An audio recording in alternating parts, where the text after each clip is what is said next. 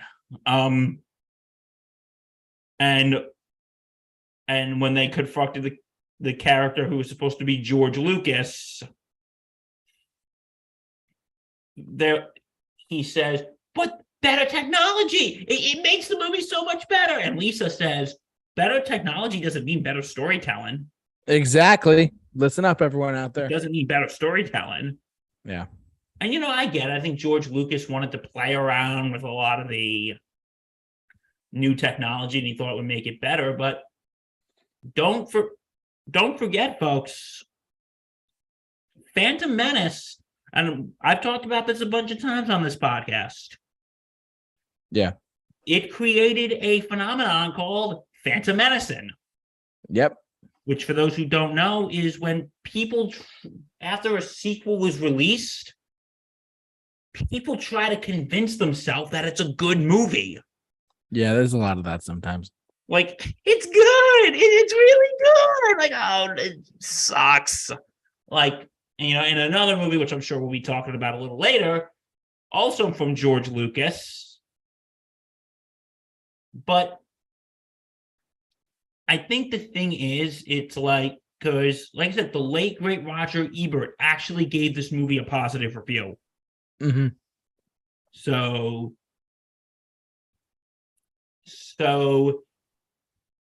yeah, that was the first of the Star Wars movies that they waited a long time for. And then, 6 years later, we had Revenge of the Sith, which was the end of the prequel trilogy. Yep. And then when you thought things went down to the shitter, 10 years later, A New Hope But I'm Bing. was on the horizon. Oh yeah. So yeah, we all know what happens in the time between the Revenge of the Sith and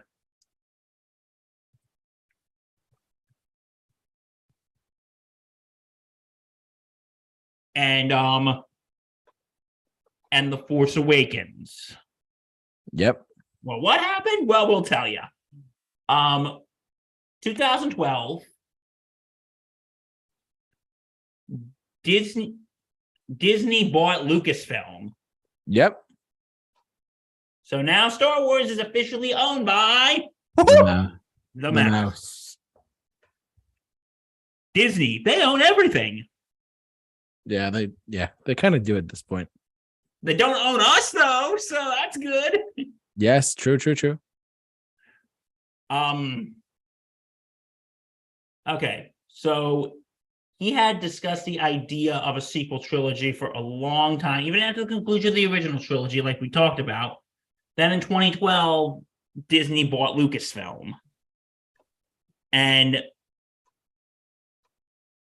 then what happened was The Force Awakens' first screenplay was written by Michael Arndt. At the time, it was Oh, okay. It says right here, as a creative consultant on the film, Lucas attended early story meetings and was advised of the details of the Star Wars universe. Among the materials that he turned over to the production team, that were story treatments for episodes 7 to 9, which was requested by Kathleen Kennedy, Bob Iger, Alan Horn, and Kevin Mayer. Lucas said Disney had discarded his story ideas, and he had no further involvement in the film. First screenplay was written by Michael Arndt at the time of his hiring, and then he was tapped to pen story treatments. And they then found they were actually considering David Fincher, Brad Bird, Jon Favreau, and Guillermo del Toro. I remember all that too. I remember following all the news feeds for that at the time. Their first choice was actually Brad Bird.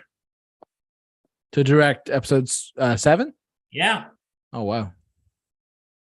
And after a suggestion by Steven Spielberg to Kathleen Kennedy, J.J. Abrams was named director in January 2013. I swear to God, the reason why he got hired was because of Star Trek. Hey, the Star Trek and swear to Star you. Wars. I swear to you, because if we think about it, and I'm going up on a quick tangent, but he directed Star Trek 2009 and Star Trek Into Darkness, and Lucasfilm probably saw that and was like, all right, we're going to have him direct Star Wars. And literally, he did a great job. So, with all three, Star Trek Into Darkness, and Star Wars. So, I think so. So the film started going into production in May 2013. Yeah. And it was released in December of 2015. Correct. It was released in December 2015. And what did we think of it? I liked it. Oh, I liked it too. Yeah, I thought it was actually The Force Awakens was a great reintroduction to the franchise. You know what? I'm going to say unpopular opinion here. I thought The Force Awakens was the only really good one of the Star Wars sequel trilogy. I mean, you and I are pretty much on the same boat there, buddy. Yeah, I didn't really like The Last Jedi, and I did not like Rise of Skywalker. Yeah. But I thought this was a good, I remember when I saw this in theaters with our good friend, Justin Favaro. Yep.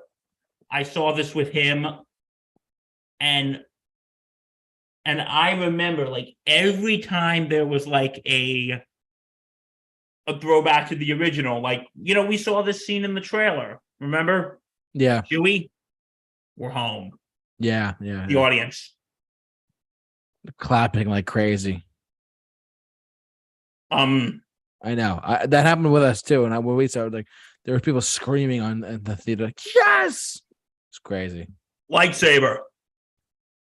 Yeah, literally. Every throwback to we'll take the junk. Oh my God, it's the Millennium Falcon. Yeah. Every nerd is having the biggest nerdgasm of their life. Freaking crazy, guys. Is having the biggest nerdgasm of their life. But anyway. And then Han Solo, it is I, CP3O. Yeah.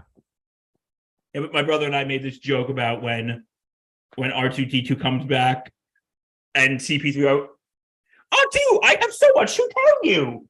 And then R2, okay, I'm going back to sleep. Yeah. And of course, we know the ending that everybody, when we see Kylo Ren. Oh no, Luke Skywalker. Luke Skywalker. I haven't seen it in a little bit. Forgive me. I know. Oh my God, it's Luke Skywalker, everyone. Oh my God. Yeah. Crazy.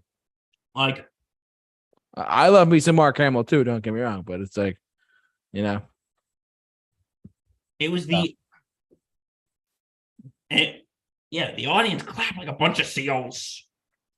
It's ridiculous. Every time you see something from the old Star Wars. Just nonstop clapping. It was crazy. You don't blame them. No, I don't. But bottom line, do you have anything else to say on this or no? No, I don't think I have anything to say on that. Yeah. Well, all right, we're done. Good night. No, I'm just kidding. We got more to talk about. Go to bed. Good night. God bless. God bless. But yeah, so is it my pick? It was your pick, my friend. All right. So we're gonna take it back for a second to 2015 as well. Ooh, 2015. That was a good year. Good, really. 2014 to 2015 had some of the best movies in recent years, truthfully. All right, let's hear it. Franchises and original films too. But Jurassic World, Bill and I were the moment that very first trailer that they released, that first trailer they released with like the park is open type of thing, like that whole like tagline and stuff like that. Mm-hmm.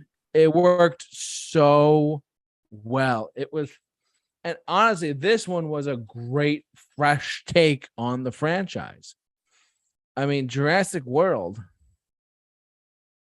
took a franchise that they knew were going to have success with it, right? They knew, all right, we're bringing back Jurassic Park. We're going to take have a fresh new take on it. Let's see what happens, right?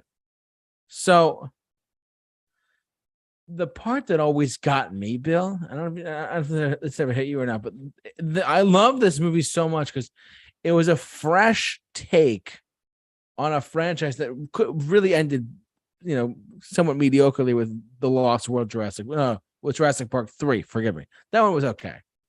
But this one, it took the franchise back and made a brand new, successful franchise back out of it again with Chris Pratt, Bryce Dallas Howard.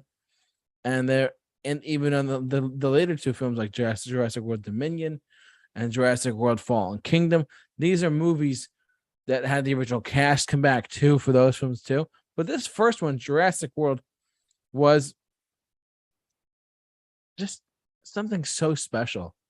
It really, I'm trying to think how to explain this. Forgive me. I had my train of thought, everyone, and I lost my train of thought. Forgive me. But Jurassic World as a film,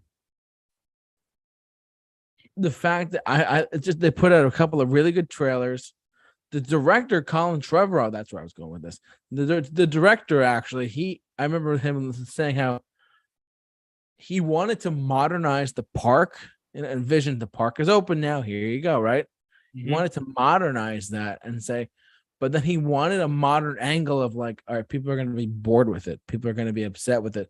Like, oh, it's just, let me take on my phone. It's just a stupid dinosaur or whatever. They actually are trying to, you know what I mean? Like it's very interesting. It was a fresh take on the franchise. My cousins, I want to give a shout out to them. Not my dad's side, but on my mom's side, they are huge Jurassic Park fans. They are huge fans of this franchise, and they love it. So this little part of this is for you guys. But yeah, it's a phenomenal, great movie overall. It really did, like I said, it brought back a franchise that we thought was gone. And Steven Spielberg produced it. Colin Trevorrow directed it. And Colin Trevorrow was one of the guys who was one of the driving forces to say, I want this movie to happen. I want my vision. And Universal's like, all right, you can do it. Go ahead.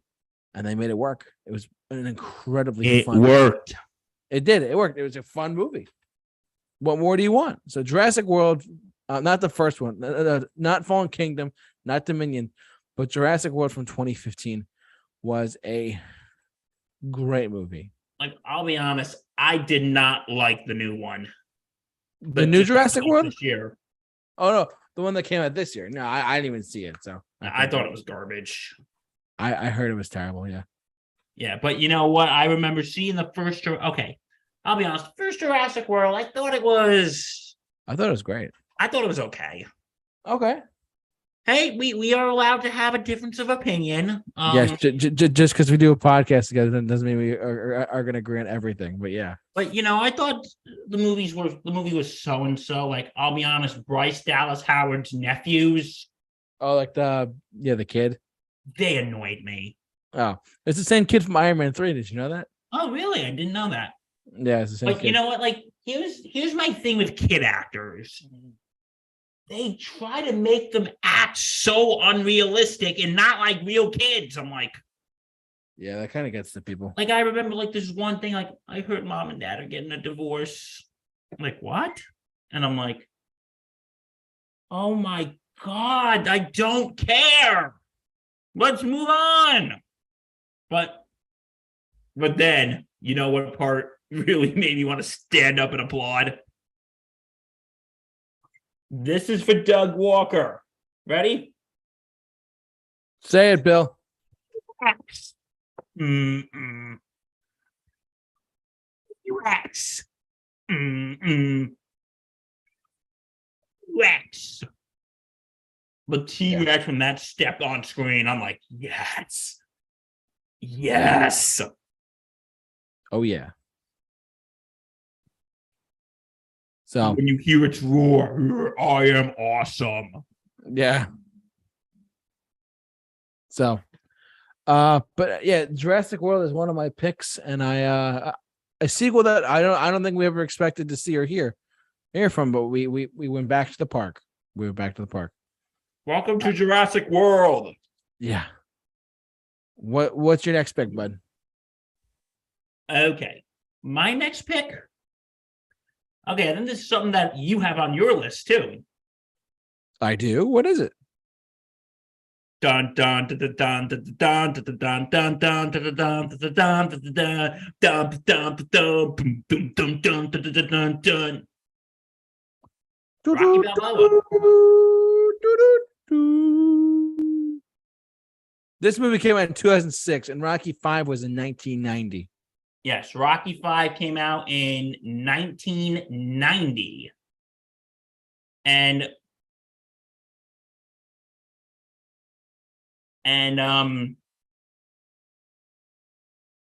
yeah, Rocky 5 went okay. If you want to know more of my thoughts on Rocky 5, check out our episode from last week when we talked about sequels that aren't as bad Yes. as everybody says they are.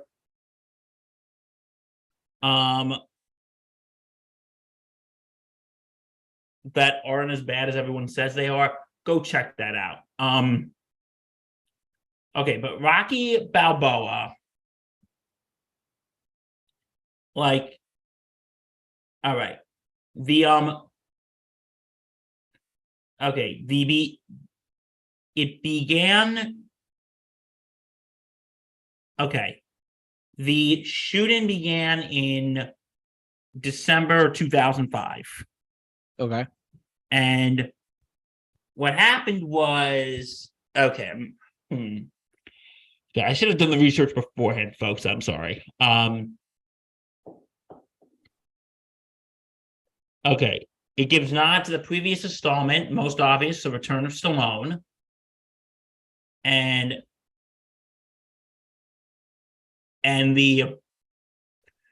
also some other folks who were the only actors that were Tony Burton, who played Duke, Rocky's trainer, and Burt Young, who played Paulie. They were actually the only original ones that were from the first two films. Yeah. And they were the only ones from the original films. And because what happened was that there was actually a plot element not addressed in the plot of the film, and that was when Rocky was diagnosed with brain damage and never to fight again. Mm-hmm. And Stallone clarified the inconsistency. When Rocky was diagnosed with brain damage, it must be noted that many athletes have a form of brain damage, including football, soccer, and other individual sports such as rugby. Rocky never went for a second opinion, yielded to his wife's wishes to stop. So with the advent of new research techniques into brain damage, Rocky was found to be normal among fighters. He was suffering the results of severe concussion. By today's standards, Rocky would have been given a clear bill of health for fighters.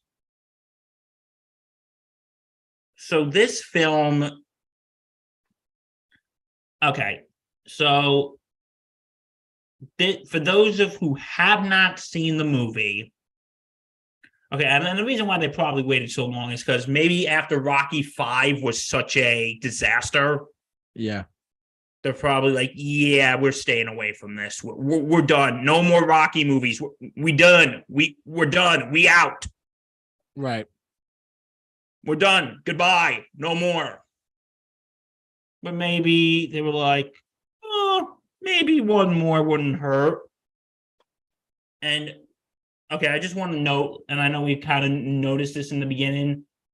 I'm not going to talk about the Creed movies because I look at those as like their own thing. So, Right. No, exactly.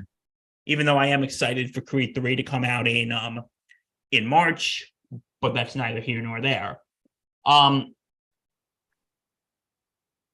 here's the here's the now here's the plot for those who haven't seen it. It takes place years later. Adrian has passed on. She has passed on. I'm guessing Talia Shire didn't want to come back, so No, she don't want to come back. so they can, it probably, this is a dramatic thing of what happened. Hello, Talia Shire here. Hey, Talia. Oh, hi, Sly. How are you? I'm doing good. How are you? I'm doing just great. What can I do for? We're making another movie. You want to come in? Come on, Sly. Seriously? I've done this for 30 years. Do we really? Come on. I'm kind of bored with my life right now. I'm going through a kind of midlife crisis, so I want to make another Rocky. I'm sorry. I can't. We can't do this anymore. Please. No. I'm not going to do it. Okay, fine. Bye. Talia's out, so we'll kill off Adrian. So, yeah. So, yeah, but now Adrian has passed on. And Rocky now owns a restaurant. Called Adrian's. Yeah. And, it shows that Rocky is having a bit of a issue with his son. Right. Of them having their issues. And then, meanwhile, the heavyweight champion of the world, Mason the Line Dixon, actually is being viewed as not a real champ, so he wants to fight Rocky. And Rocky goes back in the ring. Yeah, just as an exhibition, but it turns out to be something else. You want to know something interesting? Of all the Rocky villains, once you think about it, Mason the Line Dixon, he's not really a villain. No, he's not.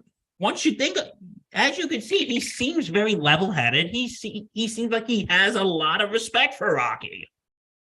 Yeah. Like, he doesn't. Yeah, and you know what? And you see the and you know what is so interesting is at the end when they have him lose in a split decision, just like in the first one. Yeah. But during that, he really just doesn't care. Mm-hmm. And then, but there's actually an alternate ending when he wins. I haven't seen that cut, but I do know what you're talking about. No, there's an alternate ending where Rocky actually wins. Because they said that some people wouldn't be able to hold the wouldn't be able to do the wouldn't be able to handle the bittersweetness of it. So I said, okay, we'll make an alternate ending where Rocky wins. But a lot of it is throwbacks into the previous, the previous movies. Like, for instance, remember the girl Marie who Rocky was walking home in the first one and she said, "Screw you, creepo." Yeah. And she's now all grown up. Right. So I feel like what I like about this movie is they don't do too many flashbacks. Like, they don't do many. Like, the problem I think it is with Nostalgia Profit today is that they just shove nostalgia in your face. Remember this? Remember this? Remember this? Remember this? Yeah.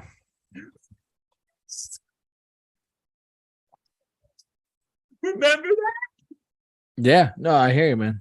But they don't do that in this movie. No.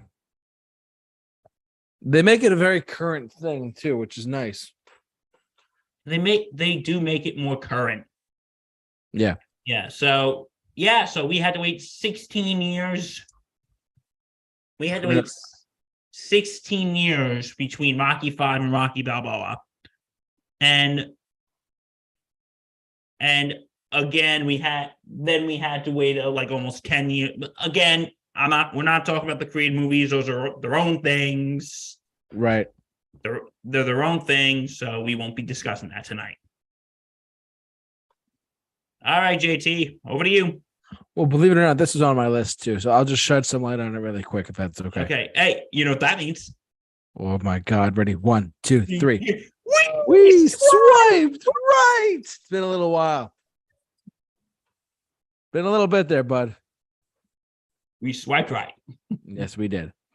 Bill went into a lot of depth in this. I'm not going to spend too much time on this, but this is one of my picks as well. I will say that this movie, if Creed didn't happen, it would be a nice send off for the franchise, and I mean, it would have been a nice ender for the closer for the franchise, and I feel like it would have been a really it's a perfect. We got the Creed movies so far. We got Creed 1, Creed 2, Creed 3 is coming out soon. I think Creed 3 might be the last one that Rocky is in. I don't think he's in it. Oh, he's not? Oh, I wasn't sure.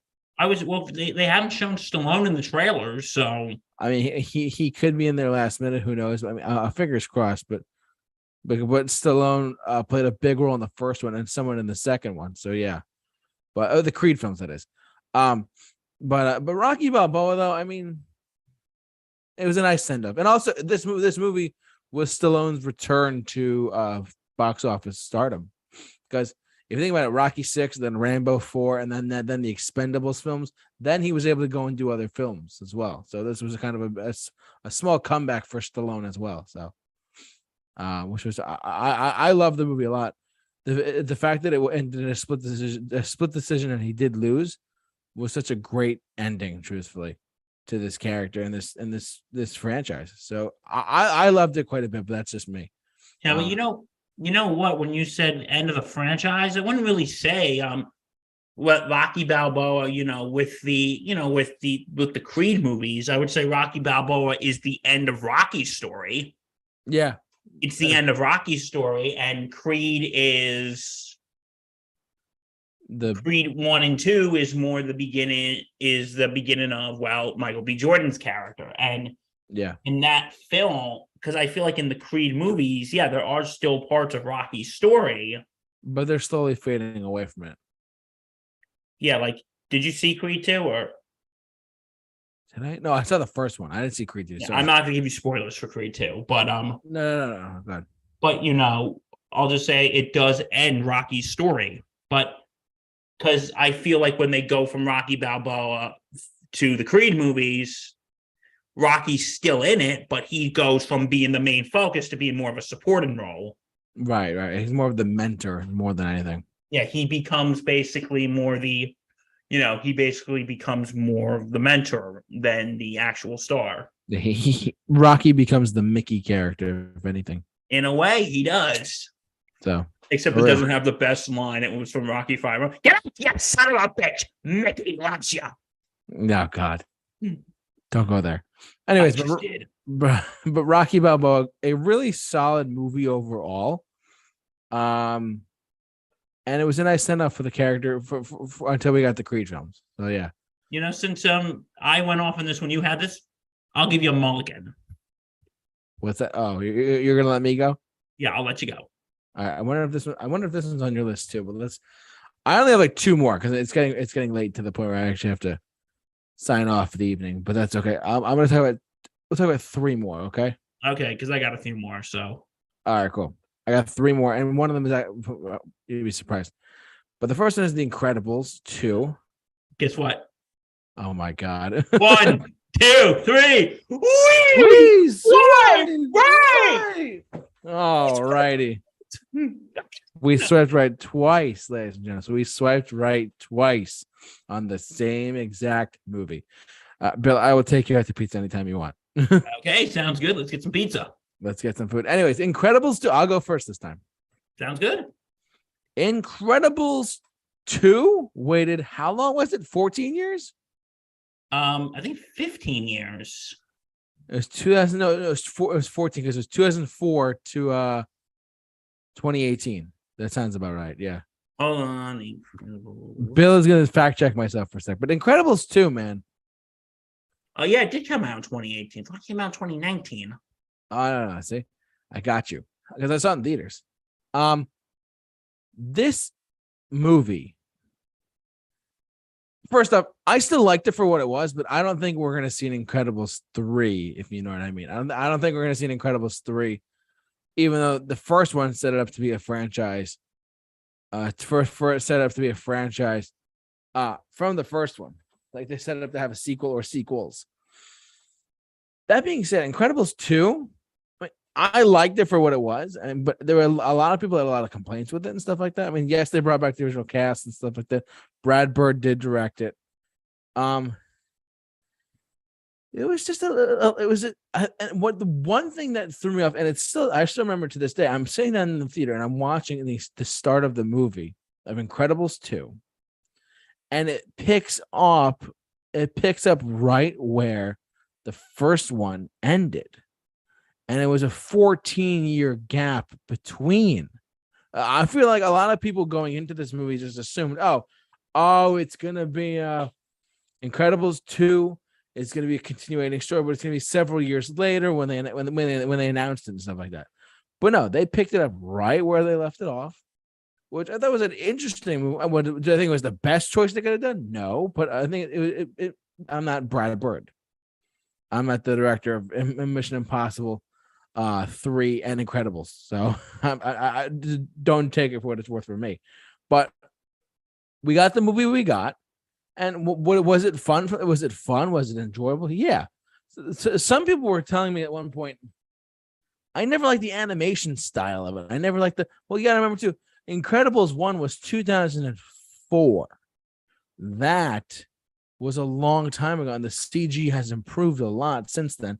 And the CG in this one is updated. It's the same story, same characters, but it's a little updated. So I liked it for what it was worth. I mean, Incredibles is one of my favorite Pixar movies in general. So, by a great Pixar is one of the best studios out there too, mind you. But yeah, Incredibles 2, I liked it for what it was.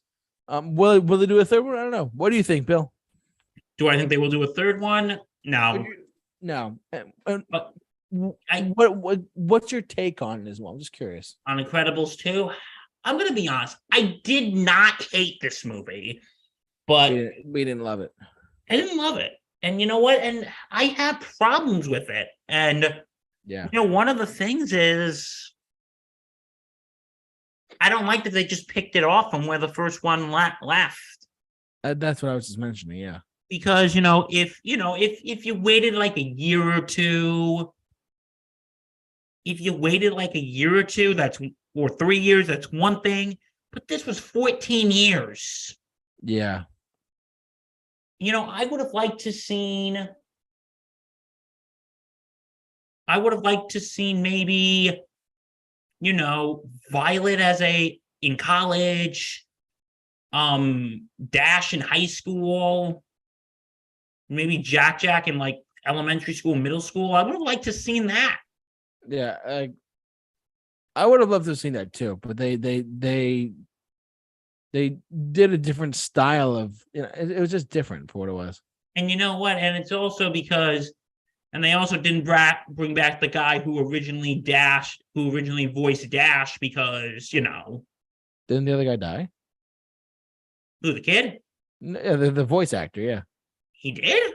No, did he? I don't know. I'm asking you. No. I think what happened was because, since Dash is still supposed to be like 10 or 11 years old. Oh, because of maturity and age. Right. Sorry. And, the actor who originally got to play Dash, I guarantee he was like in his 20s now. And he wouldn't work. And now that his voice has changed, they probably had to get someone else. Yeah. But but I didn't hate this movie. I just didn't like that they waited so long to do a sequel. and they could have just, picked it up years later instead of going right after where the first one left off. Yeah. That's the problem when they do sequels years later. I agree. They either have a completely weird new story, or they go right from, or they just pick up right where it left off. Right. That's my thoughts. Thank you for coming to my TED Talk. Yeah, I'm glad to be here. Yeah, but Incredibles 2, I mean, will we see Incredibles 3? I doubt it. I doubt we're going to see Incredibles 3, truthfully. It would be something if they did, but I don't know. You know what I mean, Bill? I absolutely know what you mean. So, but yeah, I enjoyed it for what it was, but I don't think we're going to see a third one. And it's based on the mixed reception, or the positive mixed reception of the second one. But yeah, that's just me. All right. Since we both have this on our list, do you want me to pick another one? Yeah, go right ahead. All right, cool. Because I want to see if this is this is on your list too. Okay. All right, ready, everyone? Go. Toy Story 3. Oh, this was actually not on my list. It was not. I'm surprised because I want to talk about Toy Story 4 as well. I feel like, can you talk about Toy Story 4? Is that okay? Yes, because I did see it. So yeah, you didn't. I was like, why? Why Toy Story 4? I don't know, beyond me. But anyways, Toy Story 3. This is a movie that waited. The first one was 95, 99, 95. and 2010. This one waited. How long was it? 11 years. Oh, thank you. 11 years. This movie did the opposite of what Incredibles did. Incredibles just picked up right where it left off. But this one, Toy Story 3, actually had Andy grow up. It actually had Andy get old. It showed it's whatever. It's what happens to all these other people. It really shows the evolution of kids. You grow up and it's like, all right, your toys are getting old. You move on to other things. Your stuff lays in a bin, and that's that. That's the opening 20 minutes in the movie.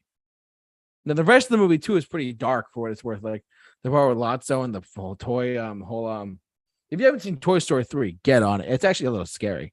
Yeah, it is. It's like what happens to toys in a daycare. It's crazy. So, and of course, the Toy Story 3. Baby, how you gonna make a grown man cry? Where was that from? Which part was that? No, it's from a song. Oh, sorry. Anyways, but no, that the ending. Come on, yeah, yeah, you folks, yeah, come on. I know you. Most of us got teary-eyed at the end of Toy Story 3. Bill, I remember being in the movie theater and crying my eyes at the fact that it was done, because I thought this was the last one we were going to say. And sure enough, I mean, we didn't, of course, but it was a perfect ending. For a while, those who don't know, I pay attention to movie news and stuff like that, and streaming and all that stuff. One of my favorite moderators is John Campion. John Campion, I love you. You're an incredible YouTube sensation, and I love your work. One of the things that he said was, people would ask him in 2012, 13, 14 was, will we ever see Toy Story 4? His answer was just what I just said and what Bill just said. The ending of this movie was perfect. The ending of Toy Story 3 was a fantastically perfect ending. You didn't need to see another one. It was like Rocky Balboa. It was a perfect send-off. But no, they did something a little different. They got Toy Story 4. But I love this movie too. But yeah, go ahead, Bill. Yeah, the ending, for those who haven't seen. Okay, for those who have seen it, the ending. It's at the end of the movie. Andy's getting ready to go off to college. He goes to the local girl, to his young neighbor Bonnie. Yeah, and he gives all the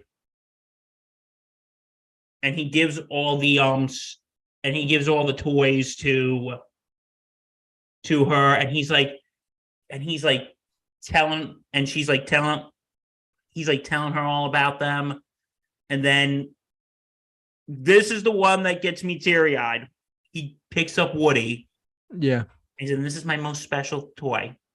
You're going to take good care of him, right?" And she goes, "I will." And then Andy leaves, and then Woody, so long, partner. I'm getting emotional right now, man. Like, it's bad. because you know what? Like, that's like that was and that's pretty much the end of it. I mean, that was the definitive. We're gonna talk about Toy Story 4 in a second. I'll not build that. But this was. What are you talking about, JT? There's only 3. Oh God, here we go. Hey, you pull that with Indiana Jones. I pull that with this. All right, fair enough. You want to talk about it now? Yeah. Well, let me just say this last thing about Toy Story 3. It's just that before we get to the film that I wish didn't exist, but Toy Story, but Toy Story 3, because you know what, like this film, and I'm sure I'll touch on elements of this in Toy Story 4, but it's sort of like, people in this film who are called Andyites, people who grew up with the film, because the character's name is Andy. Yeah. And when they move along the series, it's at like different stages of your life. Like when you're 10 and playing with your toys is the first one. Then the second one is when you're older and you start throwing your old toys away. Right. And then 3, when you're getting ready to go off to college. Yeah. And a lot of the people were Andy's age when the first one came out. And also with that ending, I think I talked about this before. There was a meme after the great Stan Lee passed away. Okay. And it had Stan Lee as Andy, and it had the little girl, Kevin Feige. Oh, that's right. And he's like showing all the Marvel characters. Yeah. And he goes, and this is my most special one. And he's of course talking about, hold on one second, folks. Sorry, technical issues. And he goes, and this is my most special one, and I want you to take good care of it. And he's of course talking about Spider-Man. Oh yeah. And he goes, "You're gonna take good care of them, Kevin, right? Oh, you're gonna take good care of them, Kevin." And then Spider-Man Woody, so long, partner. And yeah, but now we talk about the movie, which I wish didn't exist, but unfortunately it exists. It exists. And that is, of course, Toy Story 4. Is, of course, Toy Story 4.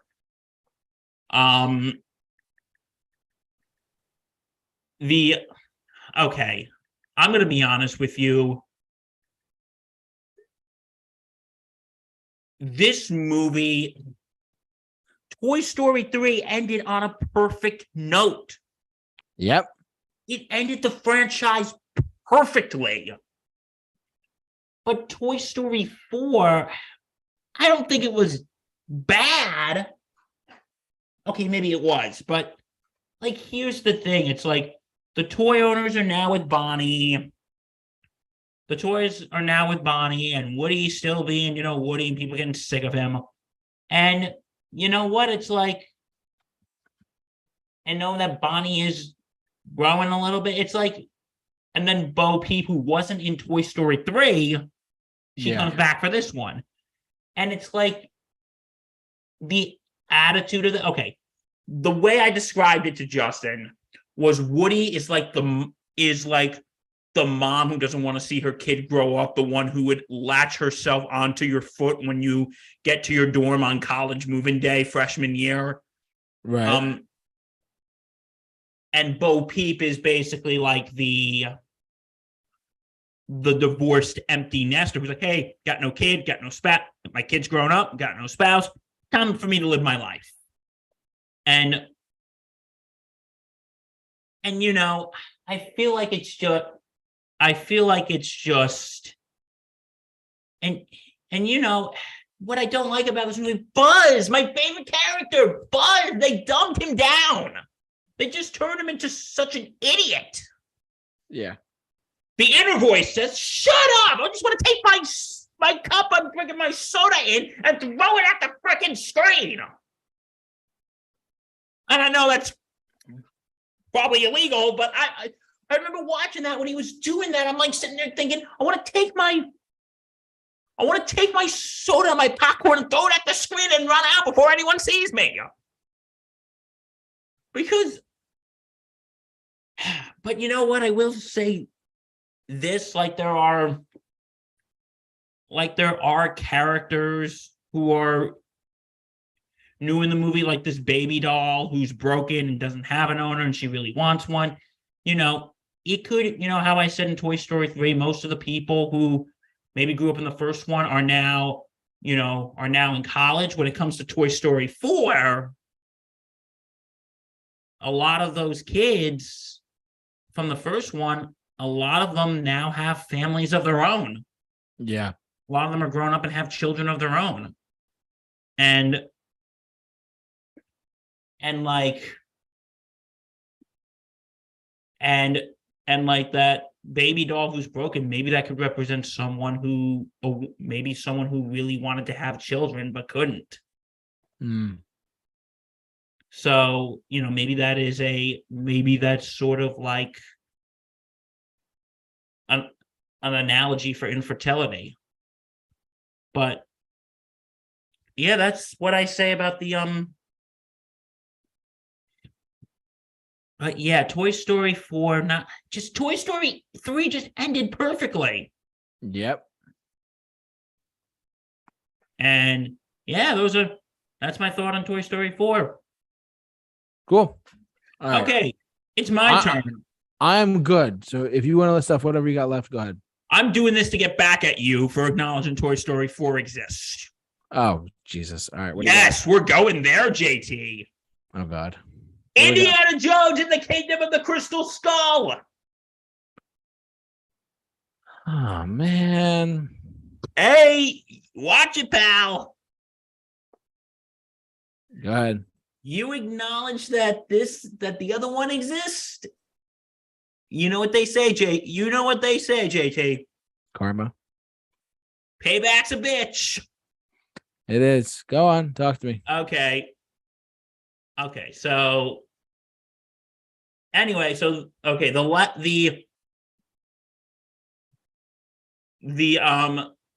Indiana Jones and the Last Crusade was in 1989, right? Yes. And then this one was 2008. And this one was in 2008.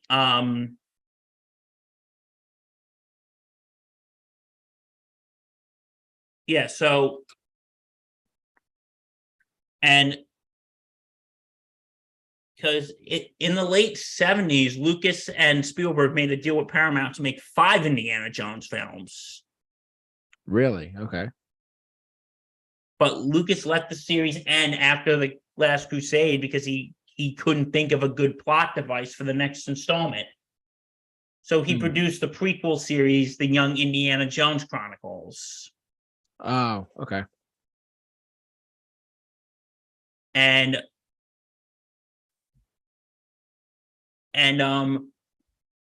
throughout the 90s. And then Luke, he wanted to do like a science fiction kind of element. Right. And And starting in like the 90s, they started thinking about a script, and then in 2000, Spielberg said that his children constantly asked him about when he would make the next Indiana Jones film. And then boom, the project was soon revived. And the writers were hired in 2002. You know what was actually originally intended to write it for a 2002 shoot? Frank Darabont. M. Night Shyamalan. Oh, I tried. And so, but then Frank Darabont was hired to write it in 2002. And it was originally going to be called Indiana Jones and the City of Gods, which was set in the 1950s when ex-Nazis were pursuing Jones. And Spielberg conceived the idea because of real-life figures such as Juan Perón in Argentina, who protected Nazi war criminals. And then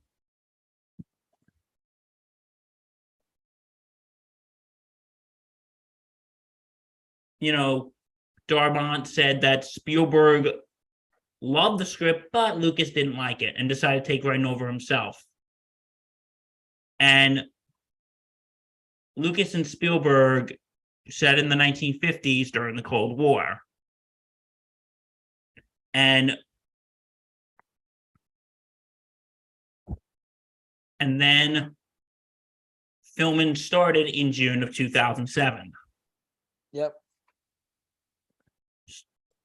It started in June 2007, and okay, we don't really need to go into detail because JT's gonna smack me upside the head for it. Oh my god. This is just another example of Phantom Medicine. Yeah. People were trying to convince themselves it's good, it's good, it's good.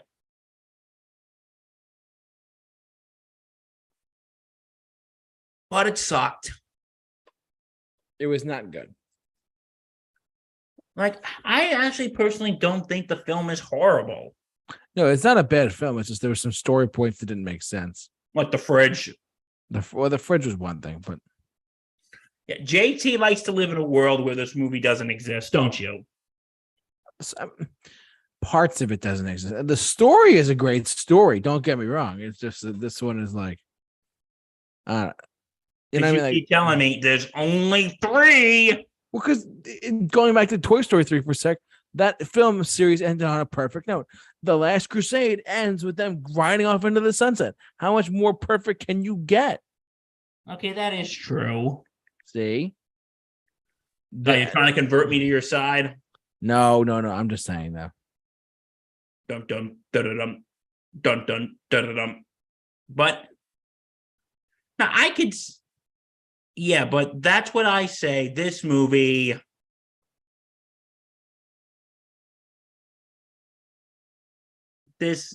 So they waited almost 20 years for this.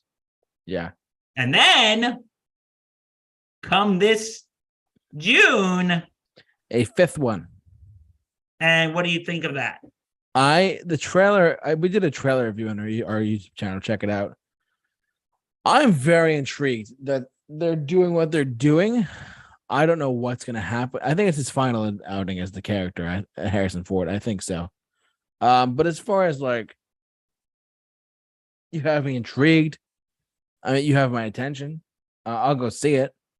The one thing that has me going though is that the director of Ford v Ferrari and Logan, that guy James Mangold, he's directing it. It's not Spielberg, which has me very intrigued because maybe the franchise needs to switch it up a little bit. You know, I can't believe they still got Harrison Ford to do this. The dude is 80 years old. He's 80 years old. They got a grandpa to get off the lawn. You know, it's like one of those things. Dude is freaking 80 years old. Like, do we really need another one? I mean, I think it's a send-off role, though. I'm not sure, but we'll have to see. So Oh, here's a big question. What? Did they Are they kill going to her? kill off Indy? I don't know. I don't want to think about that yet. You just don't want to think about that, do you? I don't think they will. I think it'll just end on a very heartwarming note. But that's just me. So, yeah, apparently this one's going to take place in the 60s, Yes, I heard. in the late 60s, and the US government recruited former Nazis to help beat the Soviet Union. Yeah, and it looks great. Everything they've done so far looks really good in that one trailer. So You know what? Something I want to know. what? Are they going to bring back Shia LaBeouf or No, as far as I know, he's not in it. They brought back Sulla from the first one and the third one. huh? They brought back that actor too. That's crazy. I forgot his name, but they brought him back. That's crazy. Yeah, so that's going to be so it took this is another long awaited sequel. They waited 15 years between Crystal Skull and Dial of Destiny. Yeah, which is a very interesting title, by the way. Dial of Destiny. I'm curious to see what they're gonna do. I am too. I'm really curious to see what they're gonna do. Yeah, that comes out on June 30th. Yeah, next year, baby. Can't wait. Let's go. Let's go. Yes. Yeah. All right. Anything else? That's all I got. Do you have anything else? I have one more. All right. What do you got? One more, Bill. Make it a good one. Fantasia. Fantasia. Wait. 2000. Really? Yeah. Really? Okay, go on. You know why? Because, maybe this is a little bit of an unorthodox pick. No, go on. But we were talking about movies that took 15, 20 years between each other. All right, of the movies we talked about, this has officially beat Top Gun and Top Gun Maverick. How long was the wait? 60 years. That's crazy. Like the original Fantasia came out in 1940. Wow. But you know what? Here's an interesting fact why. You ready? Yeah. Because Disney wanted to make this a continuing film series. Okay. And have a new one released every couple years. But when the original Fantasia came out in 1940, the film was actually a box office flop because they had this. One of the things is they had this thing called Fantasound, which was basically the predecessor to surround sound. And it just was they had to pay to install the sound systems into theaters that it was going to be shown in. Wow. So they wanted to make a new they wanted to keep making more Fantasia films, but since at that time it took a lot of money to make, they didn't have the money to make another one. So until 60 years later. But if you watch the 1947 Disney film Make My Music. Yeah. I think it's Make My Music. It's either Make My Music or Melody Time. There is actually a segment called Blue Dabune, and they put like a pop song in it instead. That was actually supposed to be in the Fantasia sequel, but they re-released the short with the music that was going to be played in it. So this movie took 60 years because they wanted to continue what Walt Disney originally wanted. They wanted to do like a continuing film series. Right. And then they were going to do that after that, but they just say, yeah, that doesn't make sense. We're not going to do this anymore. All right. Okay. I know not the most climactic one, but yeah, we did good. Hey, we did good. We did do good. Yeah. Is that it though? That is it. In the words of Imagine Dragons, guess what? There's nothing left to say. There's nothing left to say now. Woo! There's nothing left to say. That was a good show tonight, my guy. That was a really good show tonight. See, for picking out a topic only hours in advance, that was pretty good. Yeah, because I was in the middle of something when you. Yeah. So, but all right, well, that's going to do it for us, guys. Thank you so much for watching, listening, however you enjoyed us tonight. We want to thank all of you for enjoying this podcast with us as well. If you haven't already, follow the Sports Insanity Network. Oh, Sports Insanity Podcast on the Sports Insanity Network. And coming soon, you'll be seeing a vlog from yours truly about Aaron Judge today. He's back. Big news. Big news for Aaron Judge. Aaron's back. Tell a friend. Hell yeah. So go check that out. And also check out Thursday Night Gridiron and the Sports Insanity Podcast on all platforms. Shameless plug. And don't forget to follow and subscribe to the Movieholics Productions crew over there too. That's Bill's other channel as well. Check that out as well. And if you haven't already, like, comment, subscribe, hit the bell, whatever you got to do is follow us on all of our social media pages as well, like us on Facebook, follow us on Twitter, and simply follow us on Instagram, simply at The Super Review Show. So for all of us here at The Super Review Show, from Mixed Bags, we will see you guys next week. So stay safe and take care.